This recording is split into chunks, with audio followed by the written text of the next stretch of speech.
Hello everyone, this is AmberAnkNA here. Welcome to my channel.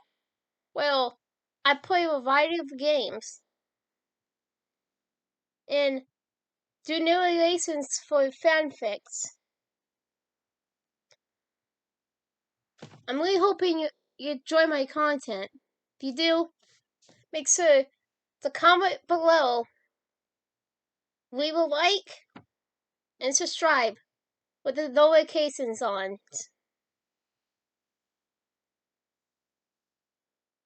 Right, so next time, this is AmberAnkNA. Welcome to my channel. So, hi! Hello everyone, and welcome to The Voodoo Man. Chapter 4, The Ideal of You. If your hands causes you to tremble, cut it off.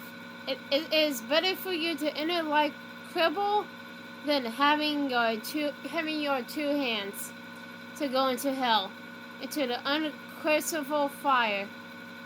Mark 9:43. The Holy Bible. Matt took a long drag of her cigarette, hence shivering as she fought through her own thoughts, wanting to forget the beast and that all too perfect existence that was cruelly ripped away from her. She looked towards the early morning sky, recalling her past and released her every breath of smoke. Two moons once seemed to split above as multiple realities bumped into each other the night of the West Club party. She hated thinking about that time now, as it reminded her of what she had to endure in that dark room. She hated thinking about, however, discerning the difference between what was real and what was fake helped to ground her in truth. There is a dark strain on my soul, daily. The Voodoo Man sighed, breaking Mass away from her thoughts. He never dropped eye contact as he spoke. It cannot be removed. I will spare you the details, but trust me, I have tried to rid myself of this thoughtness many times. All it does is backfire. I get pulled under again. Oh, shut the fuck up. I can never trust you, Mass blurted, sitting to her feet and leaning forward. I don't give a shit about you or anything you say. The sound of your voice just pisses me off. The last couple of years has certainly hardened her a bit, but she only felt this kind of anger once. It began with terror and ended up twisting into hatred, telling her former taster to eat, sit, and die. Be careful, Mass. If he can create false realities, who knows what he's capable of doing? Chloe's words acted as a sort of pacifier, calming Mass's anger and filling her heart. I really don't care anymore. Fuck this guy. I miss you so much, Chloe. The Mass cleared his throat. You miss her? Yes. Voodoo Man, Volker, or whatever your name is, you can't fucking imagine what it's like to fly without your pilot. Mass begun. Or pretend to fly, at least. The only thing keeping me from taking a nosedive is a tiny sliver of hope that I might easily find my pilot again. So yeah, spare me your bullshit. Be smart, Mass. He seems to be at war with himself. Later meeting and sit. Last night, he was talking about helping you. He showed you that fake reality. And now he says there's no purpose behind it?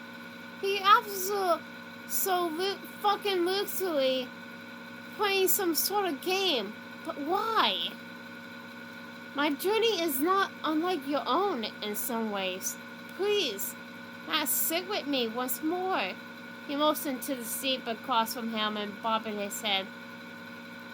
You're still my guest here. I have given you no reason to, but you have to trust me. That much is true. Max flicked her fingers to dispose of her cigarette ashes. She took one final drag and then tossed the butt in the burn barrel to her side.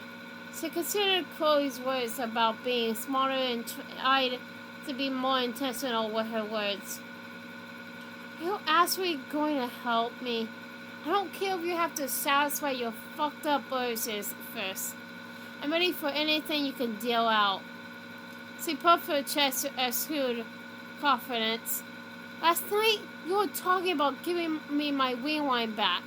Was that all bullshit just so you could torture me? Actually, I'm not even sure you have the power to help me. Some fucking pathetic broker you are. The man finally broke eye contact, cutting his eyes left, then right. He huffed as he twisted his body away. Matt sat and crossed her legs, hands folded in her lap on top of her pants. Got an apparel, assertive mouse. After the man stripped it back around, Matt noticed his face had soured, features drooping as if he had recently received the bad news. Have you ever thought you might be more caught up in the ideal of Chloe than of Chloe herself? Maybe you have romanticized something that is not actually fact. Humans do that sometimes. I love her. It's more than just some ideal. Have you ever heard of Stockholm Syndrome photographer? Suddenly a memory bubbled up from the time she spent her night nail before finally making it out and up to the White House cliff. Another version of herself, her sarcasticness, asked her a similar question. Unfortunately, I have. Max rolled her eyes. That's not the first time I heard that. Yes, I know. I am not saying you do not love your Blue Hill friend. I know you do. Obviously. At least you think you do. How many times did she abuse you and your rewind powers?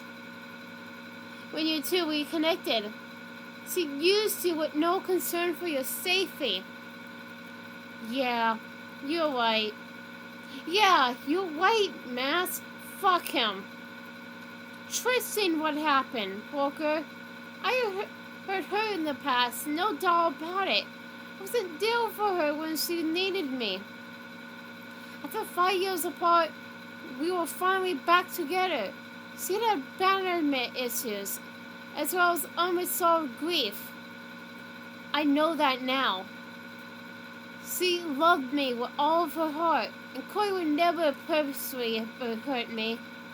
From what I can see, Cloud, she played with your powers so much it started ripping your mind apart. You had to rewind a lot. Blood was pouring from your nose, and she was the cause of it. He tilted his head and straightened his eyes. Do you deny that? His eyebrows were raised, and Max thought he suddenly looked purplish and mean. She shook her head. No! She was overjoyed to have me back, that's all. She only wanted to play with me like we used to do when we were kids. We're finally back in action. Chloe had no idea that it was hurting me. Don't you dare blame her. Like I said, Stockholm Syndrome.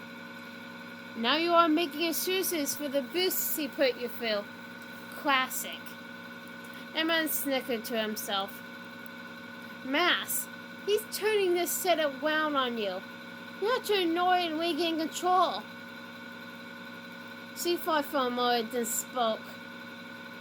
This is my journey, Voodoo Man. I don't know a whole lot, but I know Chloe and I are soulmates through space and time. We are connected at levels I don't even understand. We were working through our baggage and falling in love with each other before that fucking choice on the cliff. Let me decide how to move forward with my life. Help me! The green-eyed man stood and paced towards the back fence. fallen pine needles coursing between his boots. After a moment, he returned to where Mask was located. Okay, you have proven to me that you can handle what comes next. I will not lie. I have been watching you for some time. Then I saw you face to face yesterday and figured you would not make it after I showed you your perfect scenario.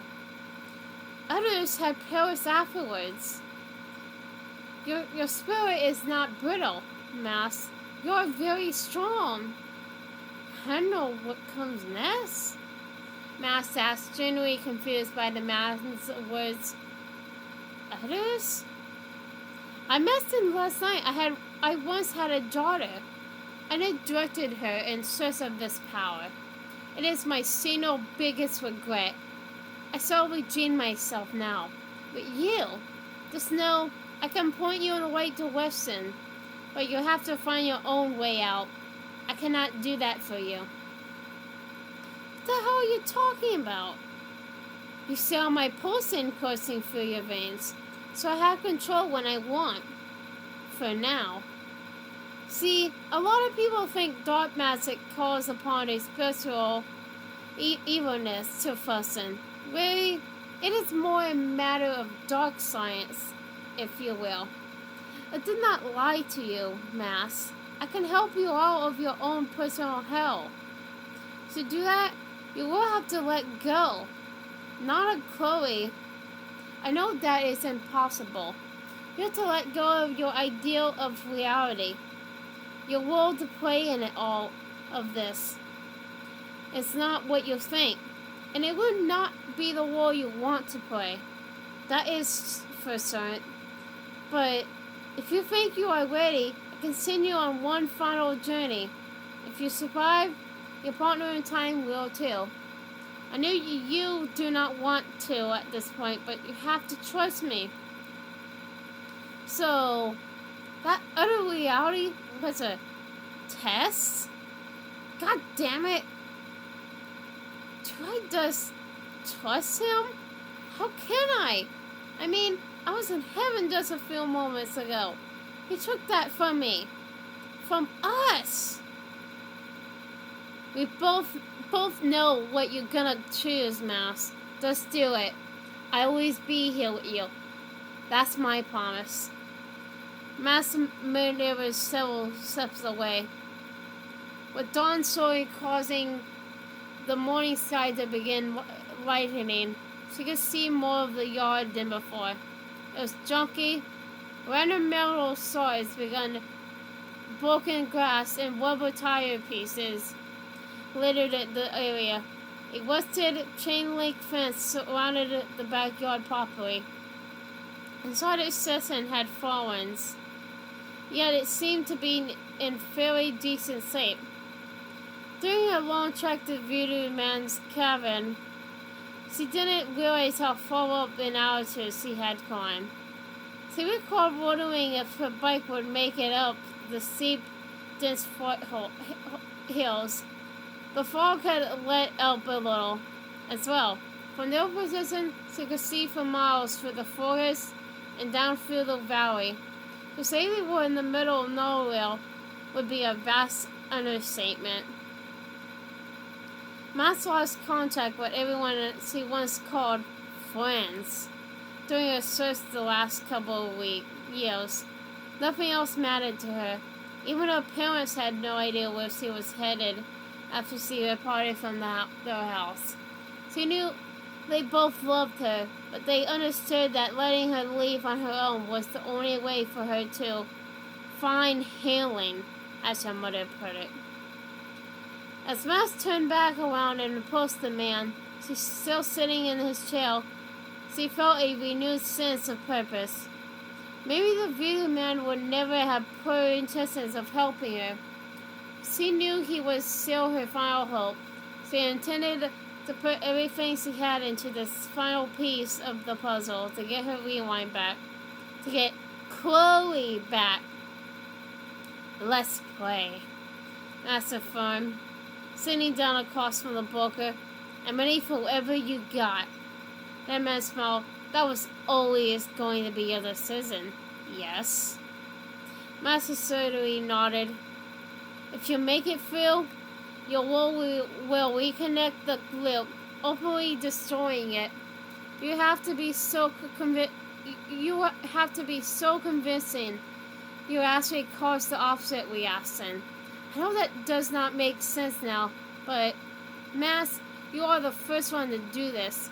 China is a strange beast, as you know. If you are to be successful, you have to do what must be done. His smile faded and was replaced with a look of sorrow. I will do anything I have to bring Chloe back. Like I said, I would die for her. No question. She did it for everyone else. She's my hero, Booker. She deserves to live. Mass! Anything but your life. You have to promise me that much. It looks like you won't make it. You have to turn back. Or whatever. I can't promise that, Chloe. This is where our story area begins again, or where mine ends. Okay, then. Let us proceed. Do you want anything to drink or eat? It might be a while before you get to again. The voodoo man stirred and motioned towards the house. A twisty grin stressing the sin on his face. I'm ready now. I don't want to waste even a single minute. Mass took her head and took a deep breath in and exhaled. Her hand naturally reached for her cigarettes, as she slowly loaded it without getting one. So wait, she didn't even want to smoke. The brunette sensed something inside of her was changing. Rather than stuffing out her emotions with nicotine and self-loathing, as he had done for the better part of 2 years, she thought all of her energy needed to be in the moment. Close your eyes, dearie. For you, Chloe, for me, for us. Max did as he was told. The look sensation of flying was replaced by a feeling of weightlessness. Despite keeping her eyes tightly shut, she could see an overwhelming bright white light ahead of her. A tremulous beeping tone started to sound in the distance, growing louder with each second. Beep, beep, beep, beep, beep, beep. Did you just move? A familiar voice whispered, Mass? Mass! Suddenly, Mass felt weak. Her body felt almost numb, and her eyes were heavy. Oh shit, Mass! You're awake! Oh my god, finally! When she opened her eyes, she noticed a blurry hospital room. Looking down her arms, she saw tubes and hoses attached to her at one end and different types of machinery at the other. As her vision was improving, she gazed up towards the individual she just heard. Huh? She couldn't believe who was looking down at her. What are you doing? She was too feeble to continue. Her lips were dry and her breathing felt shallow. Shh. The blonde responded, briefly placing a pointer finger over Master's lips. Save your energy. I get a nurse. Damn it. It's good you have your back, Mass. I miss you so much. What's happening? Victoria! Hi everyone. This is Emma 2000 again. Well, I hope you enjoyed the video. Because, you know, I really did enjoy making it. But, so I hope you enjoyed it. Comment, like, and subscribe with the notifications on down below. Till next time, bye!